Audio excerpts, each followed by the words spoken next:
Good morning, everyone, and welcome to American Scousers Morning Coffee or Tea with American Scouser. It is Friday, and God dang it, you guys know what it is. It is Reckless Friday. And nothing says more reckless than just me and Anan on a Friday. Kazi has traveled back to the old country, if you will. So he has like the jet lag and everything going over here. So we're missing him this Friday, but Anan is in the house. What's happening? What is going on? All I can say is we got the Euros coming up, then we got the Copa America, so it is going to be a reckless summer, and not a better way to kick it off than freaking Reckless Friday. We got Germany, Scotland today. Let's go. What are we doing? What are we talking When does about? Copa America start, by the way? Next week, the following week. Okay. I mean, I'm assuming that goes a lot shorter, or is that like going to go it's to the the same. end of July? Yeah, it's the same amount of time. It'll just, last a week longer because it started a week later. Yikes. Okay, so a couple of news to get to. I mean, the most action in Liverpool in a while happened with the Taylor Swift concert. By the way, before we even get to that, Ryan says, "What's up, you handsome devils?" Yes, this is extremely reckless. Are you shocked? I mean, I don't know if you follow online and stuff. I never thought Klopp would be this guy that is like a teenager who just got a phone in social media. Like he's constantly doing videos and stuff like that. I never thought he would be that kind of a guy because, I don't know, he just doesn't come across like that. Well, he was tired. We didn't know what the hell he liked anymore. The guy was exhausted with bags under his eyes, and he was really tired. When he stepped down and said, "I'm tired," he meant it, because now he's a Swiftie. He's on Instagram 24/7. He's posting like Insta dads. "Hey guys, I'm about to go do this." It's the coolest, cutest thing ever. I'm happy for him. It's very good to see. Did I ever expect to see this? Absolutely not. Am I enjoying it? Hell yeah. It's the coolest thing ever. This is the boss living just like us, and minus the Taylor Swift thing, but just really cool. I'm just happy for him. You're not a Swiftie? What are you saying? Absolutely not. Really? Absolutely not. Well, wait. What does Anan listen to as music?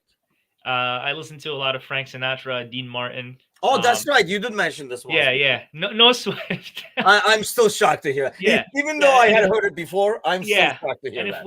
If we're doing like modern stuff, nothing outside of Arabic music, nothing really catches my, not my eye, but my ear. A lot of Eminem, because that's what I grew up listening to when I was in Libya. Yeah, that's the only Detroit English guy, we had over there. We had to sneak it in. But other than that, it's a no for me. Not the Swiftie shit. Hell no. And I'll make it worse. And I'm sure we were going to get to that at some point. But somebody texted me a viral tweet that said Taylor Swift has covered more distance at Anfield this season than Thiago. And I was not happy. But yeah, it's okay. I was going to say, I had it ready to go for you. Thank you.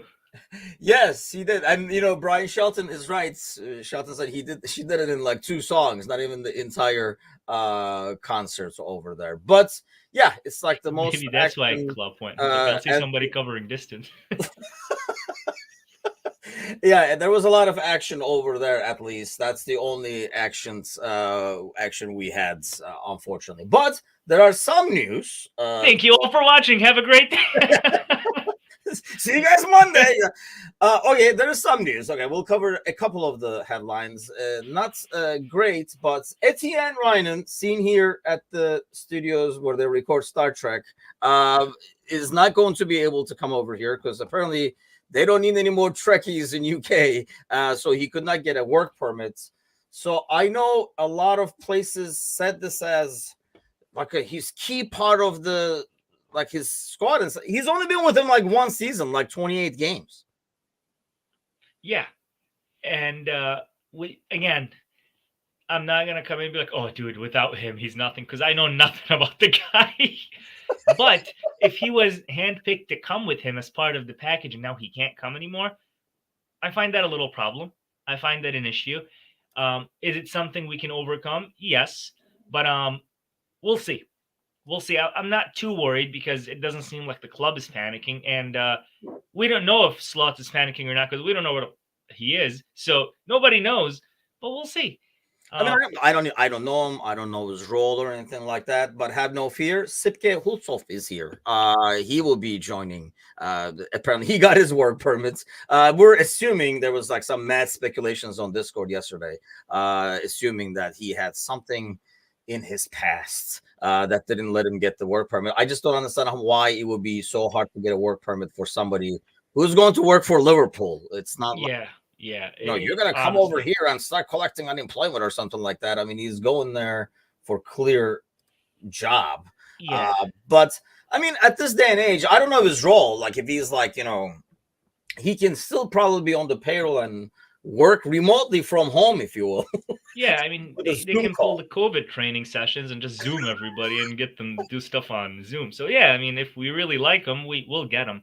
But yeah, I don't know why he didn't get the work permit. I remember the last time the work permit conversation was a thing was a long time ago. Mark Gonzalez almost didn't get his work permit, and then it went through and everything happened. But other than that, I don't recall that ever being an issue. Now I know in the Discord we said it could be a Brexit thing, it could be something on his history or whatever it is. But either way, I think we'll be okay. And now Arne has something to complain about if it doesn't work out his way. Well, I can bring my There you assistant go. manager. So it's a win-win situation for everyone. Yeah, my trusted assistant of 28 Yeah. games is not here. What to do? Ryan is in the Kazi Conspiracy Club. Yes, there was like, Ryan says, I'm still not 100% sold. It's just a smoke screen. Some other manager is going to come out from the back or whatever. But yeah, I mean, we'll hear hopefully soon from him. I don't know. At this point, like we talked about it to death, I think we just want something to talk about aside from assistant coaches as work permits. And we're hoping it comes from them. But have no fear. Euro is here to talk about. So I think that will make like a great distraction. And your boy, well, one of your boys, Szoboszlai, is the youngest captain at the Euros. I mean, I really personally think, even though seeing him do well is not going to necessarily mean he's going to do well when he comes back or anything like that, because obviously he plays a different role for Hungary. But I honestly think, looking at all the players we're sending there, this is probably the most important for him to kind of turn the form around mentally. I mean, it's, different system. He's going to have a different role and all that kind of stuff. But I feel like I'm sure he knows that he really, really dipped, and from being the darling, he went to, what is this guy? Why doesn't Elliot start over him and stuff like that? So what do you make of it? You're a huge Szoboszlai fan, which doesn't say a whole lot because you're a huge Nunez fan too. But go ahead. Yeah. No, I mean, he spoke about his Thiago fan. So. He spoke about his form. He spoke about the drop in form. He spoke about the expectations that changed. But I think this headline specifically is a good thing for me, and is a good thing for Liverpool fans, because he could go out there, be the youngest captain in Euro history, and lead his nation to not necessarily winning the Euro, but maybe a win, maybe 2 wins, maybe make it out of their group. That is all a big morale boost for somebody like Szoboszlai, who is still a young man. I mean, you look at it, 23 years old. He's going to be playing against the likes, they end up playing Portugal. Ronaldo is well in his 40s, another captain, well-established name. When you're a young guy leading your nation, that's a huge accomplishment. And his first game is against Switzerland, who is captained by Shaqiri. So former Red over there. And it should be, overall, it should be good for Dom. I'm excited, and I think this will help boost his morale. It really will. And he does really well for his country. That's another thing, except for the last pre-Euro game where his coach complained about him. Yeah, I mean, Ryan says, I think Hungary is a good dark horse team. I honestly, having seen one of their friendlies against Turkey, I was like, I don't know about that. They did not look so hot. And definitely Szoboszlai didn't look so hot. I think they won 1-0 or maybe like 2-0. Like Szoboszlai scored a penalty. It could have been just 1-0 with that penalty goal or something like that, to be honest with you. It was like, what I like. It was a friendly, so it wasn't a big deal. Go ahead. I like that every time Hungary plays, whether they win or lose, even if it's 0-0, Liverpool Twitter goes crazy retweeting his free kick from 2 years ago. And they say, what a goal by Szoboszlai. And all the comments like, why doesn't he do that for us? And then that one comment, because he wasn't playing for us. This is 2 years ago. I'm like, God damn it. Who is okay? Hold on, let's see real quick. So Germany. Oh, so they have Germany and Scotland, who's playing, basically starting the tournament in their group. I mean, that's a group that they should make out of, or at least, the second spot is up for grabs, assuming Germany that kind of like dominates and stuff like that. But Yeah, I so mean, he you could you go can to the also next you round. can also be the best third place team and make it to the next round in the Yes. Euro. So there's an opportunity there. There's an opportunity for Scotland with Robo. Of course, we want to see him also come out of the group, but also an opportunity for Dom to make it out, which I wish and hope he does, even as a best third. I'd like to see him progress, and I'd like to see him play more for his national team because that's when he's most confident. Even when he was bad form for us, and then he would go and play the qualifiers, he does really well. But I feel like we're neglecting Robo, that he's also the captain of Scotland, and we're Yeah. like, yeah. So overall, it'll be a good Euro just to watch some football and to watch some of our players, but also get some time off from the stressful league and some time off from the stressful Premier League and all the charges and all the bullshit, and just watch some shitty international football. Hopefully, it won't be as shitty. I feel like these are less shitty in terms of soccer quality, just because they've had like a camp and stuff like that before, and it's not like a friendly that everybody goes from. I mean, the last set of friendlies was just obnoxious because no one cared. Everybody wanted to be back finishing their season. I mean, half these guys had their season and they're either, if you're working, it's almost like your full-time job is in your mind, and you go for a weekend gig when you go to the national team. Whereas now I feel like there's a certain time of preparation and stuff like that. Certain things are practiced. So you would think the quality will be better. The group stage is always hit and miss. Yeah. You'll have some like cagey games and you'll have some like open games and stuff like that. But so until we get to the round of 16, usually you don't get that many great games. But hey, I'll be here for it, watching every game. And like when we watch friendlies, right? Because they're going to be back home to Liverpool in like 5 days, 7 days, or whatever. I think most of us watch it thinking, I don't care how you do, just don't get hurt. Just don't get hurt. Right. Just don't get Right. hurt. Do you find it that we watch these? I mean, I know I personally watch these. You still don't want them to get a serious injury, but it's not as bad. You are actually rooting for them a bit more. Whereas, like I say, like a normal, like all these mid-season international games, I really don't care what you do. I'd rather not have you out there. I know you want to be out there, but I'd rather not have you out there. Do you watch it the same way? I'm always, skeptical and worried about players getting hurt. But now that you say that, I don't think much about them getting hurt when they're in a tournament like I do when it's in the middle of the season. Like, you're watching a mid-season qualifiers in February and you're like, please just make it back. We got a season to go. We're second place. We're only 3 points away. If he gets injured, we're screwed. Right now, because there's nothing else going on, you're like, just go out there and break a leg, but not literally. Just, but you're still worried, okay, don't get injured. And then if they get injured, you're like, oh my God, what's going to happen to the season? But then you're also like, we've got 2 months. There's plenty of time. It's not like they need to show up back on Wednesday and play on Saturday. Or the case of South American players that show up back on Friday and got to play on Saturday.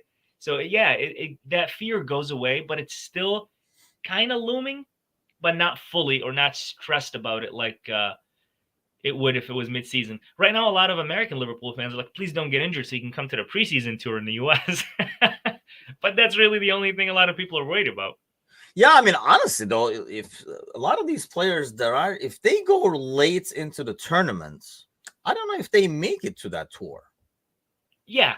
Oh, absolutely. A lot of those players, like, I'm guessing that likes of Trent, who would probably make it far with England, maybe Konate with France. Yeah. Those guys are very unlikely to be here because let's say they make it to the semifinal. That's well into July. That's well into, the end of June. So the preseason games are the end of July. I don't think they'll make it because they'll need a 2 to 3 week rest. But then again, we don't know what Arne Slot is about. Maybe he says, no, you got to come back. Maybe you need to, maybe you don't need to take play or train, but you need to be with the team because I'm a new manager and I need to meet we don't know. Obviously, he's going to meet with everybody early in Liverpool and then travel with them, but we really don't know. Yeah, that's interesting though. Like, does Slot do that? Because normally you don't want to be the new jerk ass boss who just came in either. Is like, yeah, I'm gonna need you to come this weekend, Well, the and question pull that is, off. how many of those players will welcome that because they're excited to meet the new manager? We don't know. We don't know what goes on in their world. But again, if Van Dijk is deep into the Euros and that's your club captain, do you start a tour without your club captain? Yeah, I mean It's that's the thing, touch like and where go. he says some of the bigger players will make the tour for marketing purposes. I think they will, even if they don't play, they will just show up. They'll be Yeah, there. Like they're like, why don't you vacation in Philly? yeah. Get Kind of yourself a a deal. Philly steak and get stabbed on your way home. It's not really a bad thing. But you go to Baltimore, there's nothing to do there. Do we have anybody from Philadelphia? I want to. It's like a trip to Philadelphia as a tourist, well worthy, because I can only eat so many cheesesteaks. Um, We were thinking of it as a destination, and even if I don't go to the game, we were thinking with Angie of traveling there for 2 to 3 days, more like a tourist visit, rather than just going to the game kind of a thing. And if you go to the game, get together with people who are going to the game and stuff like that. But then I was like, man, does Philly have enough? Because I can only do the Rocky. I don't even know if you can do the Rocky round. Maybe it's like if I get dropped off with the helicopter on top, yeah. I can do the Rocky thing, and that's. Is that about it? We need somebody from Philly So to it's recommend some Philly stuff. and I think Baltimore and what else? No, it's Pittsburgh and Charleston. Oh yeah, Charleston. So I think yeah, because I was like, I've done like we've been to I don't Charleston, know and if if I we, want to go we to had not Philly. said Charleston, I would have said, yeah, definitely do Charleston. It's like a mini. I don't know. It gave me like it gave us some like New Orleans vibes, where it's like a different type of city, and there's like it's like different architecture and stuff like that.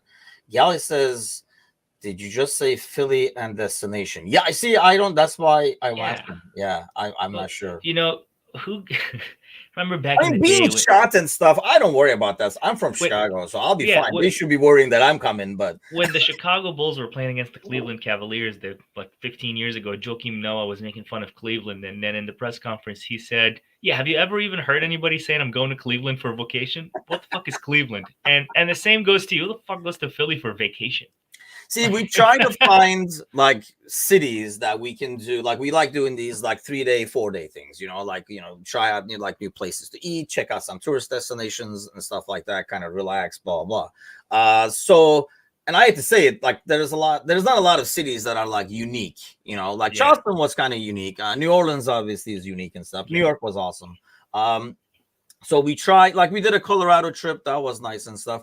So like some of the destinations left on that we want to go to within the states are like Atlanta, somewhere there, Seattle, Portland, that area there, Boston. Philadelphia was one of the possibilities, yeah. but it was like an alternate. Yeah, so you snuck Philly in like we won't notice. Like, oh yeah, I want to go to Boston and I want to go to this. Oh, Philly, what? No, we noticed, we heard it. I actually know nothing about Philly. I've never been there. One of my coworkers is from Philly, and he keeps telling me, "Oh, when you come to Philly, you're gonna love it. It's great. It's one of the best cities ever." But you know what? I say that about the town that I live in, and there's only 4 houses and 3 cars in this town, so it's not like there's anything real here. But I'll tell you this, and I'm not being paid for this marketing bit by Gilbert. What's his name? Dan Gilbert. But Detroit, you got to go to Detroit. Detroit's a nice little Really? city. Detroit has gone from the shits to a beautiful, beautiful city. What can The I do? As a tourist, I go to Detroit. This is sounding more like a Monday show now. I go to Detroit. Sure. Wifey and I are in Detroit. What the heck are we gonna do? The good thing is there's a lot of hospitals nearby, so when you get shot, you get transferred quick. We've got a great medical system. No, but so there's a lot going on in Detroit. A Downtown medical Detroit. staff Thiago would be proud of. Yeah. Downtown Detroit is one of the most improving downtowns in the U.S. Okay, Um, dude. I'm not buying property over here. Don't sell me freaking like I'm not damn it, buying land or an you just apartment. ruined my I'm pay just from Dan coming as a Gilbert. tourist. You Yeah, can go let's talk to Detroit menu, says Ryan. Damn right. Yeah. there's a nice museums if you're into that, but forget that the Riverwalk where you're just like on the water and Canada's across where you're seeing Canada and there's the Riverwalk. You can do boats, you can get on a jet ski, but that's the less cool things. There's beautiful restaurants, some of the best restaurants I've been to, and there's a little town called Birmingham. I know you said New Orleans and Charleston gave you really nice vibes. Birmingham will give you small European city vibes. It's all Really? restaurants, and it's just beautiful. It's honestly very lovely. We go to Birmingham every other week or every weekend, just when we want to go out or go out for a walk or just like kind of enjoy a nice sunny day out. You can also Michigan, like the joke is it's like your hand. This is the map. If you go up north, some of the most, because all the Great Lakes are in Michigan. Some of Yeah. the most beautiful places, like Google Sleeping Bear Dunes, Google Traverse City, Google Mackinac Island. Mackinac Island is a very special place. Yes, I've Um, heard. you get on a little ferry, you go on the island. You won't probably have any cell phone reception. There's no cars. It's just horses, bicycles, and carriages. Very old school restaurants, very old school shops. Lots of fudge. You can walk and pick apples from a tree Did and you eat get them. lots of fudge? Yeah, it's very famous for its fudge. They make fresh fudge. Not a fan. But listen, I'll have some for you. you won't get shot. No guns are allowed in there. Speaking of food and hooking people up with food, still waiting on.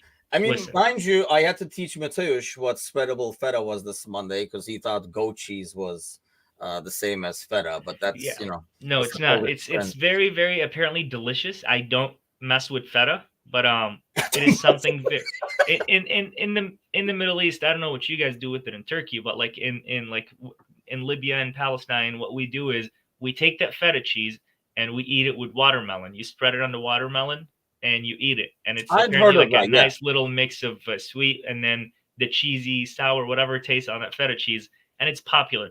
And then if you add a little bit of olive oil to the feta cheese, and you you added the olive oil to the feta cheese and the watermelon? No, that's when you do it by itself. Like if you do it on a sandwich or if you do it with veggies. Apparently, it's good. Yours is still in the fridge. I will. I went to ship it, and the lady looked at me like I'm stupid, and she's like, "Where's your gel packs?" I'm like, "No, I got gel. I'm good." And then she's like, "You need gel packs to ship anything that's perishable." I was like, "No, don't worry. I'll do it overnight shipping. I'm not too worried about it." She just looked at me like, I was like, "Okay, I'll go get gel packs." Do you know anything about cheese, sir? Yeah, so I did order gel packs from Amazon. They're upstairs. They're still in the Amazon packaging. I'm not gonna lie. I got back home yesterday, and I'm on my way to Chicago today. I'll see you on the map if that's on my way. Drop it off. Yeah, I'll do some drop shipping. Yeah. So I might just drop it off instead of. I want to see you on the Ring camera, like running to running up, dropping and just walking out. Watermelon, feta, and mince fucking slaps, says Ryan. Mint. Yes, mint. Yeah, you gotta throw the mint. Actually, fun fact. You can squeeze a couple of lemon juice on watermelon, and it will give you that like sour, sweet thing if the watermelon is good. That I've done. Like very common if you go to like Mexican events and festivals and stuff. They've got the watermelon with the lime and then add a little bit of chile on it. Woo! But now why are we? What's going on with Liverpool? Thursday says, "Is feta the same as halloumi?" You have got to be kidding me. Especially Thursday. First of all, we're taking the sir out of your name. That's it, and no more sir. And you can keep the Z. I don't care, but no more sir, because wow, that's all I can say. Ryan says, "Now we're talking. We made it to the menu talk." Yeah, this is sadly mostly what we do on Mondays. Wait. Speaking of Detroit, we've got the town Dearborn. It's like the U.S.'s largest Middle Eastern population, and there is 2 of the best Turkish restaurants in the U.S. One of them is literally called Turkish Cafe. It's like a breakfast spot. They're original. They really went out on a limb on that one. They're like, well, what do we name it? Turkish Cafe. Beautiful breakfast spot, even aesthetically nice. And then one is like a barbecue grill, Turkish food, and like shawarma. Barbecue grill. Oh, like a kebab kind of? Yeah, like kebab. Okay. Americans. I don't know, dude. That's why I asked, because I sometimes like we'll be traveling and there'll be like a Turkish restaurant, and then I look on Yelp and I'm like, I look at the menu and there's like tuna and stuff, and I was like, dude, get the hell out of here. Yeah. Well, it's like you go to an American Mediterranean restaurant and I'm like, hi, I'll get a hummus, please. And they bring me like, those little plastic cups with hummus, and I'm like, what the fuck is this? Then I ask for ranch. What is it? She's like, it's a hummus dip. I'm like, dip what? Where am I dipping this? What is this? It's like ranch, blue cheese, or hummus, sir. Yeah, So Trust me, been there. Dip But listen, your wings in the home. yes, Philly is actually one of the great old American cities full of history, says Ryan. Actually, we will find out a lot about Philly because we're gonna have Lou or Gary actually join us from the official Liverpool Supporters Club in Philly, and hopefully they will give us some. They can give me some like insight in terms of like where to go and stuff like that. Because I mean, that's what for bozos like me, they're gonna be like we have the Discord channel set up for each location, so people can connect with each other. Honestly, this is especially for American fans. These tours are a good face. I mean, a good place to kind of put faces to the name of all these people that you argue with over Facebook and stuff like that all this time. You're like, oh, you know what? You look a lot better in your profile picture, kind of a deal. If they don't say lahmacun, they can't be real Turkish. See, that's another thing. They say lahmacun. Lahmacun is not just, and then if they put in parentheses Turkish pizza, just get the heck out of here. Because, then, it's just like there's a certain level of legitimacy I expect a Turkish restaurant to keep. Yeah. And some of them sell out. Like if you have chicken fingers on the menu, just get the hell out of here. I don't care. Like, don't sell out. But they went to a nice little Turkish spot in Jacksonville, Florida. And I was there. That's an odd location. I was there for work, and you walk in, and I'll tell you how I knew it's legitimately a Turkish spot. You walk in, and it's a grocery store, and then the back of the grocery store is a restaurant. But that wasn't what gave it away. What gave it away is we walked in, and they were yelling at each other. I was like, "Yep, this is legit." They were just going bananas on each other. And I'm like, oh, it's happening. You're like, all right. Yeah, like, am I interrupting or can I order something? And they're like, what the fuck do you want? I'm like, okay, yeah, we're in business. They made the food while yelling at each other. Then they brought the food back and it was delicious. One of the best foods I've had. We're doing actually part of the Father's Day festivities. We are doing some like Turkish actually on Sunday. We're gonna try Adana. We do it at home actually, and it like turns out pretty darn good. Father's Day festivities. You got anything planned? You just officially became one, right? You didn't have one. Yeah, and it's the first Father's Day for Anan. Yeah. Holy cow! What are we doing? I don't know. It's what? You can have spreadable feta on me. Did you just say I can spread the feta on you or spreadable feta on me? Because that's no. I'm out. Whoa, this is very reckless. No, but because we've got Eid, I don't think there's gonna be anything Father's Day. That's right. That's right. We've got a whole like religious holiday where we just sit down with all the family and eat and enjoy our time and all that. Yeah, but it's not like a somber religious holiday or anything. Yeah, we're most likely gonna go out. Yes, he is double celebrating. He's gonna have feta and halloumi cheese. Feta and halloumi. Well, no, it's the same thing, man. Feta is halloumi cheese. Have you ever seen feta and halloumi in the same fridge at the same time? No, because it's the same guy. It's like whoa, But Eid Mubarak to everybody celebrating. So it should be a fun Sunday. We'll see how that goes. I'm driving to Chicago as soon as we're done with this. I'm literally ready to go.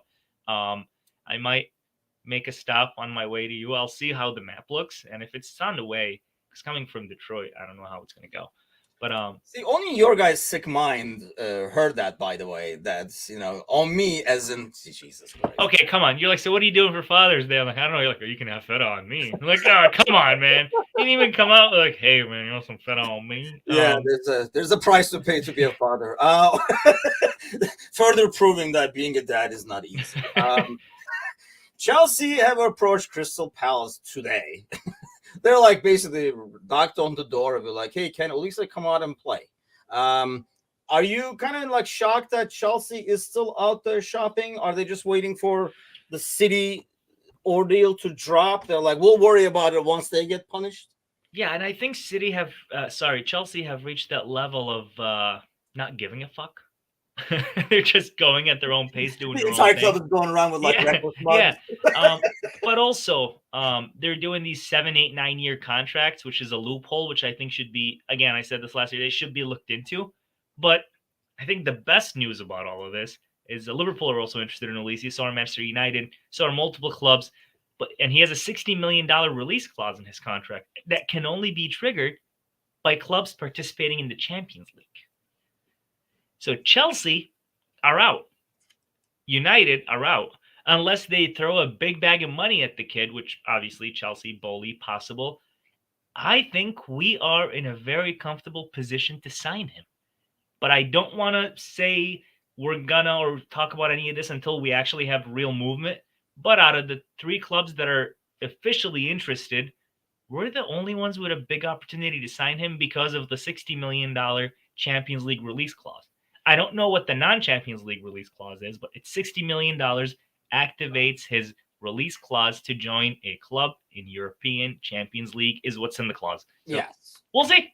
So that does put us a bit more ahead of everybody else. I guess the issue is, and really depends on what movements you're going to have in terms of, trying to, because I mean, you're not going to sign Olise if you're keeping everybody you have.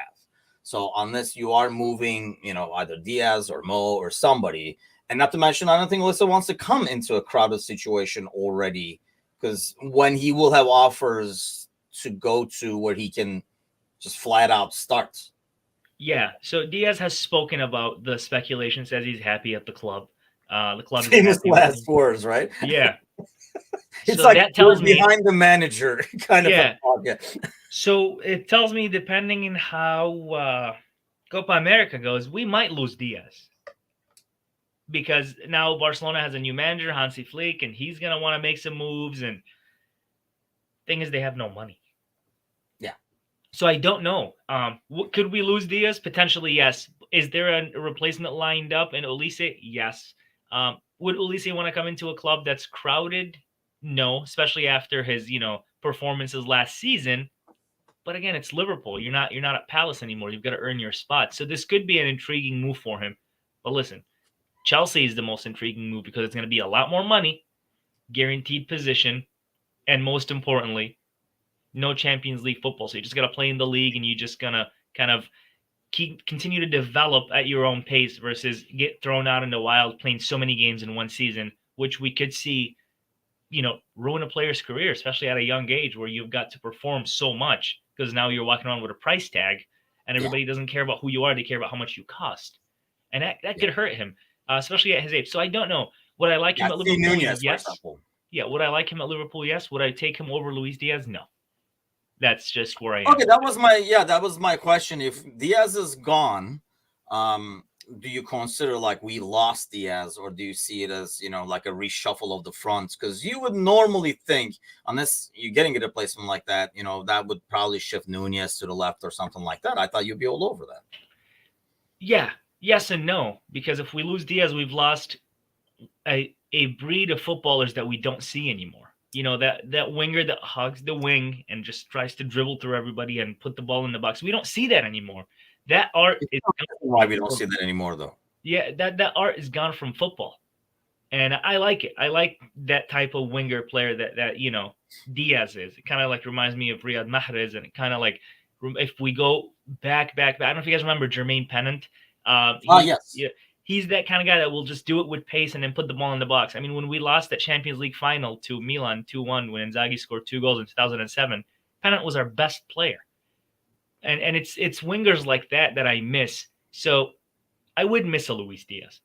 I would consider that we lost a player, not we sold a player, because he's the kind of guy that is willing to take it upon himself to make a difference in the game. Even if he loses the ball, even if he misses the chance, he still puts 110%. And yes, that's kind of counterproductive. Though I know what you mean exactly, right? How many times have you watched games this season, especially when we were struggling, like attacking wise, and you saw Diaz like making, like it looked like he's the only one trying, right? Like to the eye test, it looks like he's the only one trying to make something happen. Yeah. But does that in the long run? Or not, I shouldn't say long run, more like in the grand scheme of things, sometimes hurt the overall play because you have one guy. I mean, we did this in the past because that's not what the club system was. And it never was that, like relying on one guy to give him the ball and do something with, like we did with Coutinho before club, right? Yeah. So it was Coutinho or bust. And it was like, a little magician or little turnover kind of a thing, right? It was one or the other. So I feel like while that looks good to the eye test for a fan who wants to get something going, does it hurt to overall play? Because you had this guy trying to take on two guys, maybe unnecessarily. You already attracted those 2, 3 guys. If you move the ball around, we have outnumbered them somewhere else. Yes and no. Yes, it hurts your overall play if the same guy is trying to do the same thing over and over and over. But no, when you've got a creative player that can get away from his marker, get away from the defenses, and create more opportunity. You know, the few seasons before, it was just go to Salah, go to Salah, go to Salah, or it was Bobby, Salah, and Mane. You know, it's good for change to have the kind of player like Luis Diaz, but you've got to have a system around him that complements him. And now I'm not saying build a system around Diaz, absolutely not.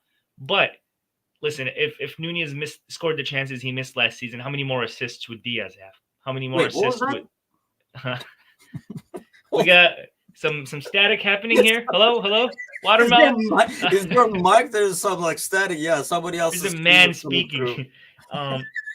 Yeah, so if Nunez scored those chances, how many assists does Diaz have? How many more assists does Salah have? You know, that changes the system if you're actually putting the ball in the back of the net. So I'm not saying build the system around Diaz. I'm just saying this is a kind of player that is needed in a team like Liverpool with the system that we played. And depending on the new system, he could be even more important. You don't know that, but I hope to see him for at least one more season. I would prefer him over Olise because I'd rather have what we already know versus what could be well, that was a good season. Or the hell is he? Ryan is on fire today. This is the one comment that I can share at least. I always like having a firecracker player on the pitch. Diaz, I'm all for firecrackers. I guess my thing is, yeah, you do need players who will take somebody on, right? I understand that on the dribble, take somebody on.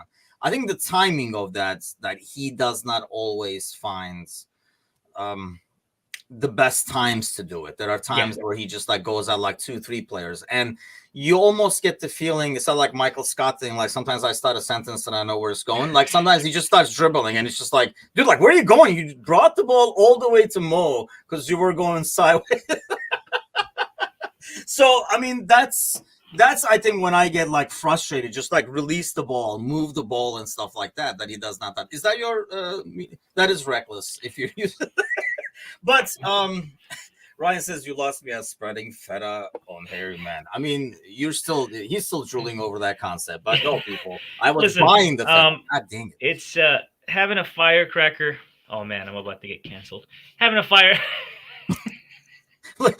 I wish there was like a button over here, but there isn't. So we're stuck with whatever you're gonna say. Yeah, having a firecracker of a player like Luis Diaz is good, but we already have Mohamed Salah, who's explosive. And you know what? That's the funny.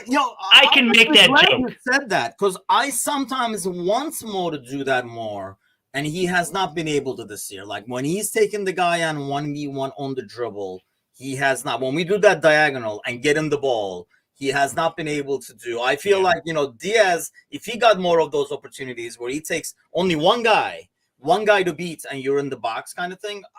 I mean, this season I would put my money on Diaz before I put it on Mo. His pace is amazing, but also, like how he did Kyle Walker. Kyle Walker is the fastest wing back in the league. He's the fastest right back in the league, if not the fastest player in the league, right? And look how he outran him and outskilled him. I mean, this is a guy you want to see with the ball when you're in a tight situation. You can break down defenses. You can, get past the tough defenders, but most importantly, you can create a chance out of nothing. And that's why, I like Diaz. And the Mo is explosive. I can make that. Which is probably the ultimate curse for Diaz was just placed there. Yes. When you said, I like Diaz. Season's over. Gets injured before Colombia's first game in the Copa America. By the way, Ryan was mentioning earlier, we've talked about Euros a lot in terms of like who we like kind of like fancy going further and stuff like that. How about Copa America? Because he said he fancies Colombia to win Copa America, which my buddy Ace would be. 22 match undefeated streak. Since their last loss was in the World Cup 4 years ago. That's crazy. This is a Colombia team that is rebuilt. New manager that they hired, and they've been playing some beautiful football. But their last loss was to Argentina. But here's the thing: can they go out in the in the Copa America and beat Probably the not. likes? Yeah, right. Can they go out in the Copa America and beat the likes of Argentina and Brazil? I don't know.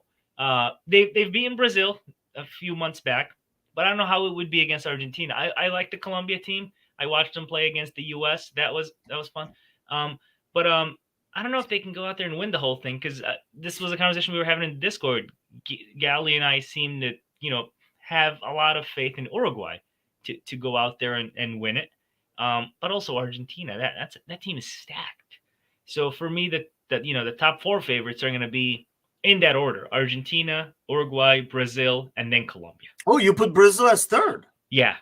You can never count them out, and the young talent on that team, especially going forward. Defending, but going forward, that team is unbelievable. And you got Rodrigo, you've got Vinicius. This is a good-looking team. Bruno Guimaraes, they've got Lucas Paqueta, who's still not suspended. I mean, this is a good-looking team in midfield and going forward.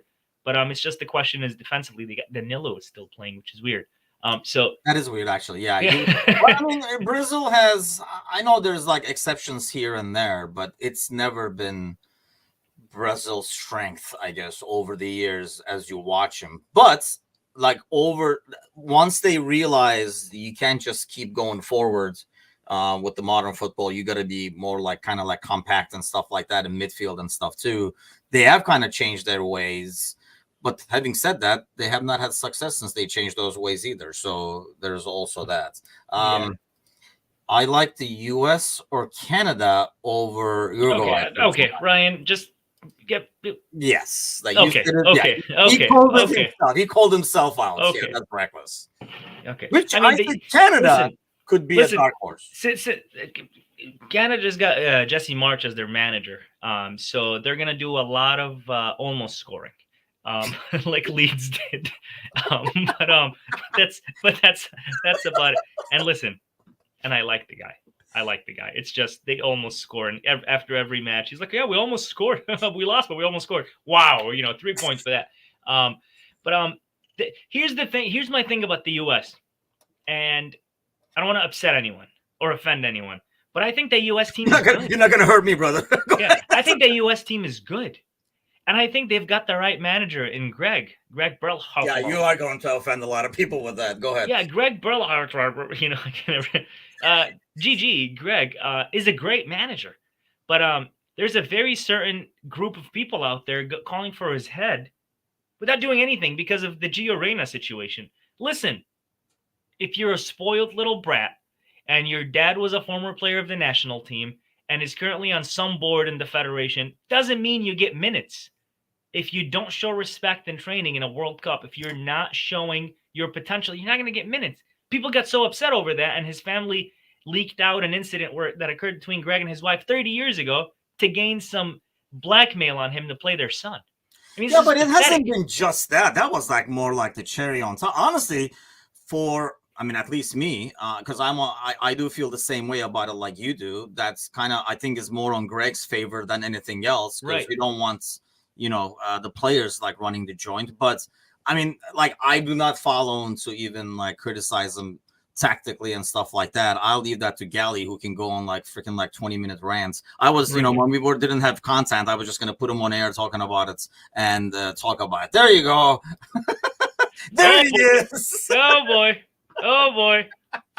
Here we go. I mean, like I say, I don't follow that stack. I think like the most of the criticism he's gotten has been more like tactical or player selection and stuff like that, as opposed to like I say, Reyna almost, I think, made him more sympathetic amongst all this rather than. Here's the thing, Gally. I'm talking to you. Yeah. No, I mean, we're talking about a U.S. team that has been historically been garbage. Not good enough. But historically, they haven't had this many good players, especially playing in top leagues. Correct. So with that many good players, to make it out of a group that had, the likes of England, Wales, Iran, and then you come out in second place, knocking out Wales, essentially you're the reason Wales doesn't qualify. You go to the next round, you play a good game against the Netherlands, and then obviously, let's be real, quality is always going to be different. So the Netherlands beats you, but you've shown signs of improvement. You know, this is a team that just won the Nations League, whatever that, I think Exactly. yeah, I think the fact that you don't even know what they won says no, how it was like important it is. that conference, whatever thing that they play here in North America, one of those stupid tournaments that is useless. They've beaten Mexico, and they continue to win these things, and it's all under Greg. It's not like Greg just randomly was like, all right, guys, 11 of you go out there and win the game. No, he's got tactics. He's a good manager, but he's hated because of the Reina situation, and also because he's not out there to kiss people's ass. People don't like that. People don't like a manager who's stern on his stance. And I like the guy. And I think here's how I know he's the right man for the job. When the U.S. Soccer Federation were interviewing people, the players said, we want Greg. Except for Gio Reyna, obviously, right? But the players said, we want Greg. Pulisic came out and said he wants him. Musa came out and said he wants him. Reem came out and said he wants him. When your leaders, when your players like that are calling for that guy to remain as your manager, you're going to tell me that, Jeff and Philly's opinion matters more than the players? No. It's what the players want. The players want him as a manager. They see him as a leader. I think you take that a little bit. Like, if you go to if he gets removed, the month after that, you go to those same exact players, and they were like, change is good. We have a new regime, blah, blah, blah. You know how players are. That's PR, right? They got to do that. But listen, when Pulisic came out and spoke specifically about Greg, saying, I wish he would continue. I don't want to see him go. He's this, and that.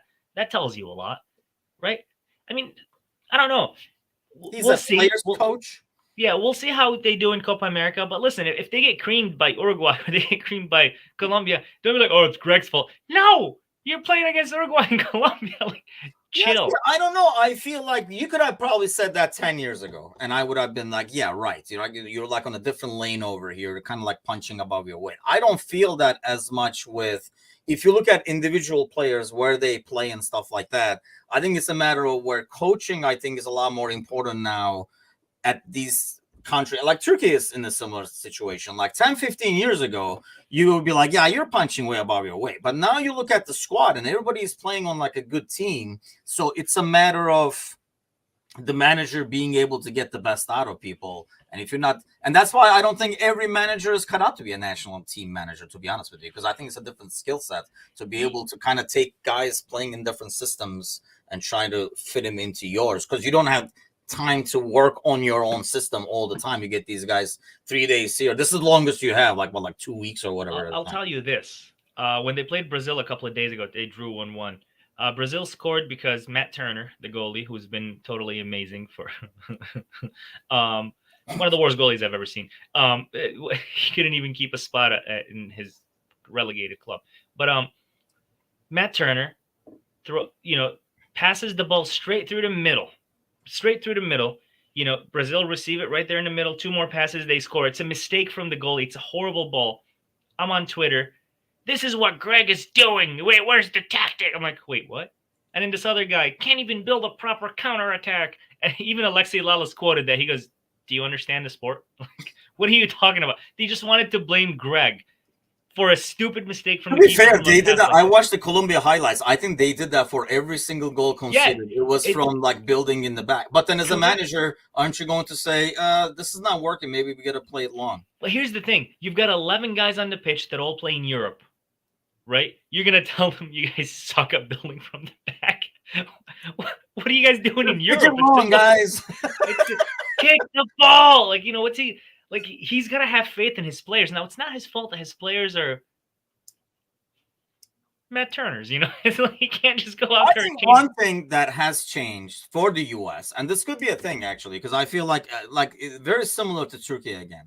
I think the expectations have changed, and therefore pressure has changed. Yes, and maybe some of these guys do not respond to that pressure. Because before, you were the big underdog. It's a lot easier to be an underdog and kind of like try to overachieve. And if you don't do it, you don't do it. There is no pressure there.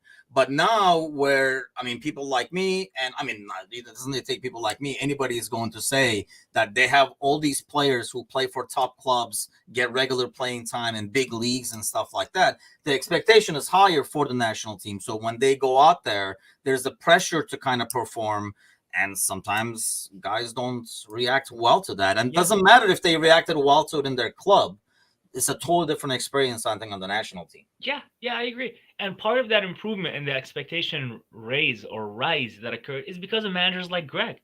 Berhalter took that team and he moved it to the next level where now people are expecting more out of them. You take them to a World Cup and you put those kind of performances, people want more out of you. People start saying, oh man, the US in 4 years in that World Cup are going to look good. It's because of the people in charge.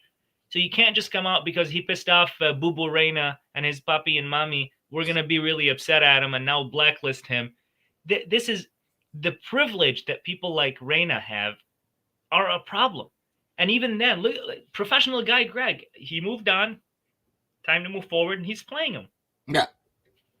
So it's like no grudges are being held on his end. Really awkward situation. Yeah, overall. but like no grudges held on his end. Why are the fans holding that grudge because of a spoiled? See, I think you're brat? kind of like blaming the Reina situation for Greg. Greg was his 2Gs were in the doghouse way before the Reina thing. I mean, based on that elevated it, and that brought out a new set of people that don't even know the support. Yes, that started that's talking different. about him. Yes, that's different because it was just like it becomes. I don't know. I think it depends on the side you take, right? I mean, I normally try to take the coach's side on things like that because somebody has to be in charge, somebody has to be the voice, and if the kid can't listen to it, so be it. The other 21, 24 people on the squad are listening to it. So but let me ask this: go ahead.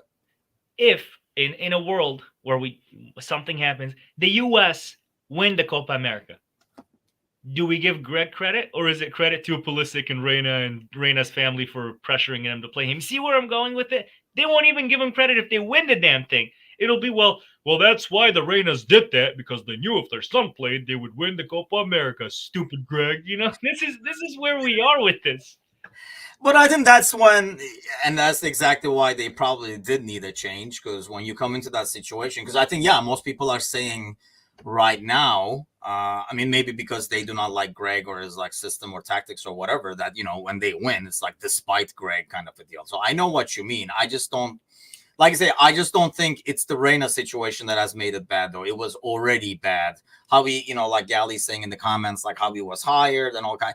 I mean, sadly, this is the thing that's national team drama and politics. And sadly, it happens in every freaking country, even the big boys like Germany and stuff like that. It's just kind of like part of the ordeal. I mean, I know Turkey goes through it. Anybody I talk to, I know.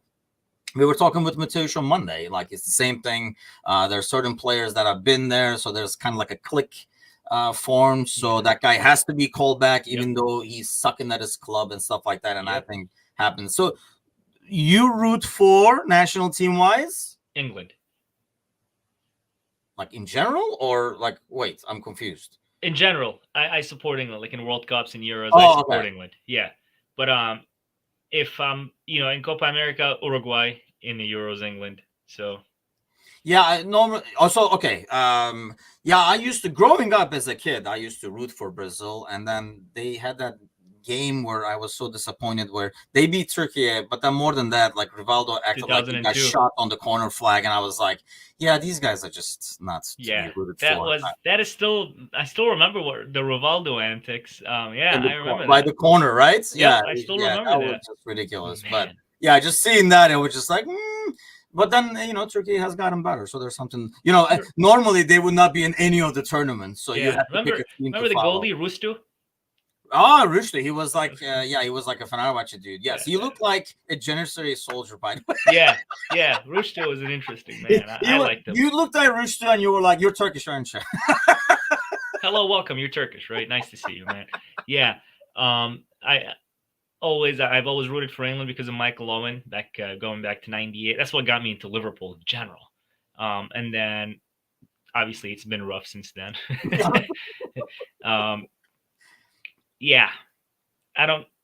We'll see what Bellingham does, because I have faith in this England generation. I really do. It should be like, I'm looking forward to Euros. Not only, it'll give us something to talk about, especially in the morning shows. We'll probably do a whole segment on the Euros, but it's freaking like back to watching soccer again, which I enjoy doing. So before we go, prediction time for Copa America, because I know we talked the Euros before. Copa America, who you got? Argentina win it, but I'm hoping for Uruguay. Yeah, I think Argentina as well. Though I do like the Colombia shot. I just feel like it's going to go down when they go to one of these bigger games against one of the bigger guys who are used to being there. I guess that's going to be Yeah, the thing, yeah, especially it is a young especially if you go squad against too. Argentina and stuff Yeah, like that. So yep. minus James Rodriguez, who shows up every 4 years for big tournaments. It's a young squad. So Dude, I did not realize he was still playing. yeah, me too. I just saw him in the highlights. I was like, "Is that him?" Yeah, Like, dude, he's how still old there. is he? He's still there, and he played well. He puts on that yellow shirt, and the guy transforms into a machine. And he goes to club football, and he turns into He's a U.S. 32. men's I national team really player. thought he would be a lot older. Because maybe when he burst into the scene, I didn't realize he was that young. Maybe Yeah, when he he would. burst Yeah, out. exactly. So this is the thing. 8 years from now, we're gonna be looking at Bellingham and be like, "Wow, he's 27 years old. He's 28 years old. What the hell? Didn't he win the Champions League and everything possible?" Like, yeah, he was 20. He was a kid, Yeah. and now, yeah, we're there. We're there. Football flashback is here. Jack Doherty is now claiming he makes more than Nunez. Context. I got you. I don't. Go ahead. Nunez was walking. There's a streamer whose name is Jack Doherty, who is a very annoying kid, but extremely famous and makes a lot of money online. Oh. Saw people taking pictures with Nunez. So he's like, hey, he want to take a picture with him. Nunez not speaking English, but also not caring for that little shit. Just walked away. But he was wearing 2 Richard Mille watches on his hand. Each watch is worth about $200,000. So this kid posted the video on social media and said, "Who is this guy?" So they told him, "This is Darwin Nunez. He's a soccer player." And all the comments were like, "Yeah, he makes more money than you." So this kid goes out, makes a video, Googles himself, Jack Doherty, whatever, net worth 60 million. Darwin Nunez net worth 3 million. He's like, "Yeah, this bitch doesn't make more money than me." What I don't understand is if he doesn't know who Nunez is, why the fuck does he want to? Because he saw people taking pictures. Oh, okay. And he knows anything for the stream will get his stream more popular. Because now, like, no offense, like Football Flashback now is following Jack Doherty to see what's going on. Not necessarily following him on social media, but following the events. And that's what that little shit wants. He wants people to follow events. So he yeah, like goes I after had never people. heard of this dude, and now I am tempted to. But just because you said that, I will fight the temptation to Yeah, so Google. don't. Thank All God he you did. does, he got famous because he does multiple things, including but not limiting to hiring 2 very big bodyguards, and then he hits people. And then when people try to hit him back, their bodyguards hit the people. Like, it's the most stupid content ever. He bullies people, and as soon as they're ready to punch him, his bodyguards go hurt those people. Sadly, there is a lot of pathetic content like that. But if you don't want us to go around with our bodyguards, do us a favor. Go grab a friend and have them give American Scouser a follow, so we don't have to go around. And you don't want to know my net worth over Nunez, people. So yeah, if you don't want me to post that and make I got feta cheese. or rough feta cheese over myself, go follow American Scouser today or get someone to follow. We can really, even just sending one recommendation, one share, one like goes a long way, you guys can imagine. So I appreciate all the support. Please continue to do so. I am sure there's somebody on your friend list. I know Football Flashback has some betting friends who would love to give us a follow. So go send them an invite today to come on over and follow us on YouTube. But we will be back Monday morning with the Polish Prince, and we'll be able to talk about actual games, because there won't be, at least there will be something to talk about that way. By then, Poland will have played, I think, as well. So we'll see how his mood is when that time comes around. But hey, as always, thanks a lot, Anan. Thanks to always like watching, listening. Do give us a follow, like, and everything. Have an awesome weekend. And then if you're a father, I am your father. If you're a father, happy Father's Day. If you do celebrate Eid, Eid Mubarak. Yep. So I didn't know how to say that, and so there we go. So yep. Enjoy the weekend, everybody. We'll see you guys Monday. Take care.